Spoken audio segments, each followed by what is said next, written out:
Y seguimos en el ámbito internacional, allí lo estamos viendo. Le damos la bienvenida como cada martes a nuestro especialista amigo, el doctor Pablo Hueve. Muy buenas tardes, Pablo, ¿cómo le va? Muy buenas tardes, Marina, compañeras, compañeros de Canal 13. Teleaudiencia Federal, es un placer estar en comunicación con ustedes. Un gusto para nosotros también tenerlo por aquí. Bueno, como cada semana, con el objetivo de referenciar los principales hechos y títulos internacionales. Hoy vamos a hablar un poco, por supuesto, de la guerra en Ucrania, el refuerzo de los presupuestos militares y también las elecciones en Colombia. Bueno, iniciamos este recorrido, ¿qué le parece? Me parece bárbaro. Quisiera hacer algún tipo de conexión entre algunos temas, porque hablar de la guerra ya se está poniendo casi como tedioso.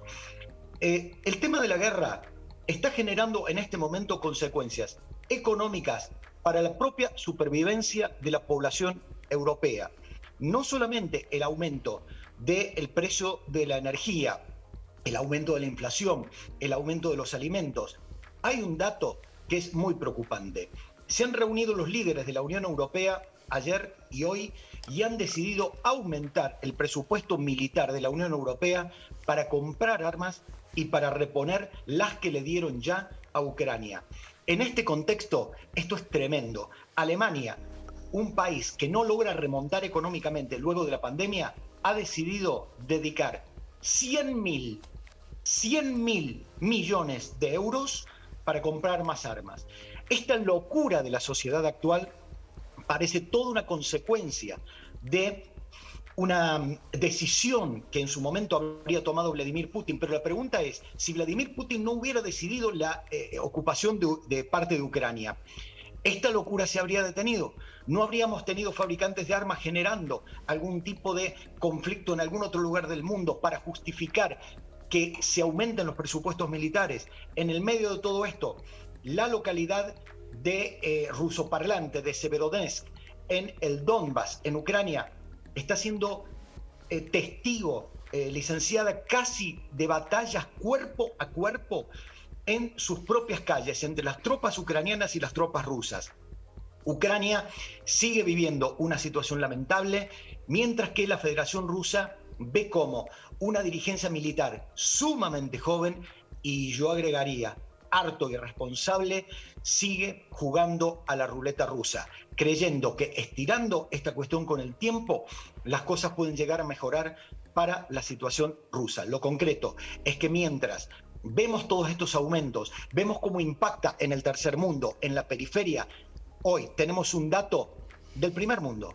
¿Sabe cuánto le va a costar a España todo esto que está sucediendo en el corazón de Europa? El 1,4% de su Producto Bruto, lo que implica recesión, desocupación y, por supuesto, caída en el nivel de vida de la gente de España. Si esto está sucediendo en el llamado primer mundo, imagínese, licenciada, sí, el tercer mundo, la periferia, que depende de los alimentos ucranianos y rusos, de los fertilizantes rusos, como gran parte de América Latina, que algunos pensaban que esta guerra podría volver a convertir a América Latina en el granero del mundo. Sin fertilizantes, por favor. Sí, complicada la situación de Venezuela, la referenciábamos hace algunos días, pero sí, se va generalizando lamentablemente, bueno, todo lo que tiene que ver con el impacto de la guerra. Un conflicto, Pablo, que no se anticipaba que se extendiera tanto en el tiempo.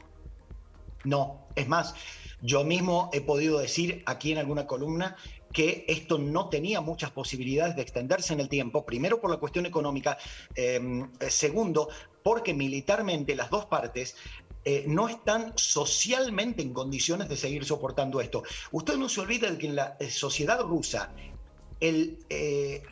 todo lo que pasó en Afganistán que ha marcado mucho a esa sociedad. Gran parte del fracaso de Mikhail Gorbachev tiene que ver con esa guerra que empieza el presidente Leonid Brezhnev y que fue un desastre y que ha generado que una premio Nobel de literatura bielorrusa, Svetlana Alexievich, publicara un libro que se llama Los jóvenes de Zinc, que es terrible, terrible. La verdad es que cuando uno ve las consecuencias para la sociedad rusa que fue la guerra en Afganistán, bueno, imagínese usted que con censura a la prensa, con bloqueos a la oposición, con una militarización de la sociedad, hoy por hoy inclusive hay manifestaciones en contra de la permanencia en esta guerra. Pero don Vladimir Putin sigue adelante, aparentemente porque tiene objetivos geopolíticos un poco más importantes que el bienestar de su sociedad.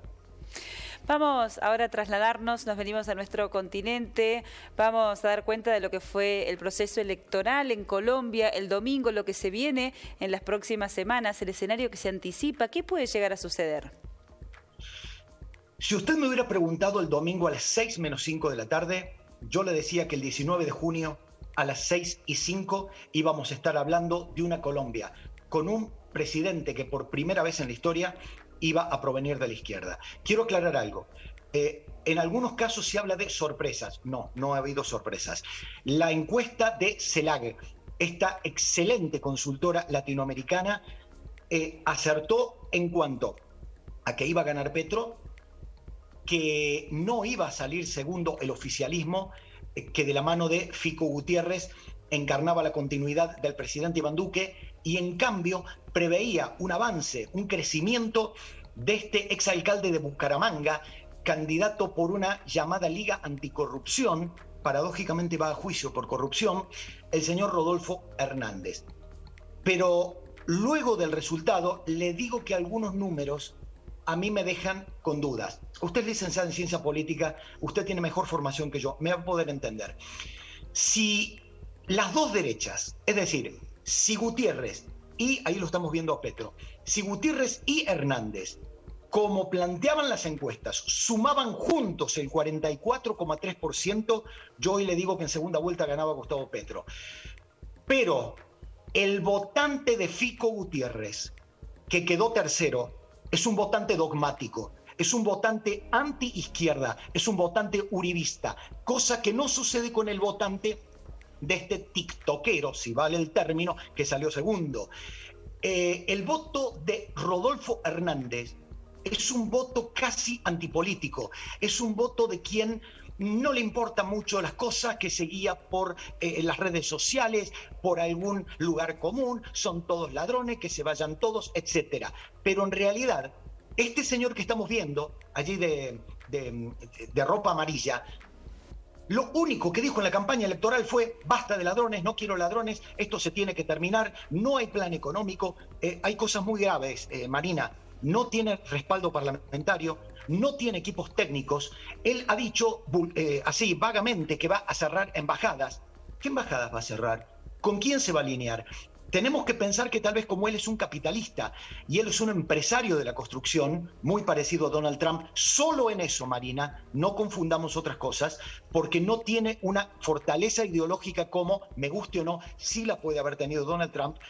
Este hombre puede quedar alineado con Estados Unidos, pero, ¿qué va a hacer respecto de los impuestos? Y aunque parezca mentira, Gustavo Petro, el hombre al que denigran los medios periodísticos porque viene de la guerrilla, porque es izquierdista, es el único que planteó en la campaña electoral el tema del déficit económico que deja el presidente Iván Duque. Es el único que plantea cómo salir del déficit, planteando la derogación de la reforma económica de Iván Duque, que fue la que generó el desastre social y el levantamiento popular. Usted no se olvide de un dato. Una Colombia donde el 43% de la población, ¿me escuchó el dato? El 43% de la población está por debajo del índice de la pobreza. Una Colombia donde en los últimos 4 años, el corolario de los 20 años del uribismo, murieron, los mataron, 6.400 dirigentes sociales. Es una Colombia que no es viable.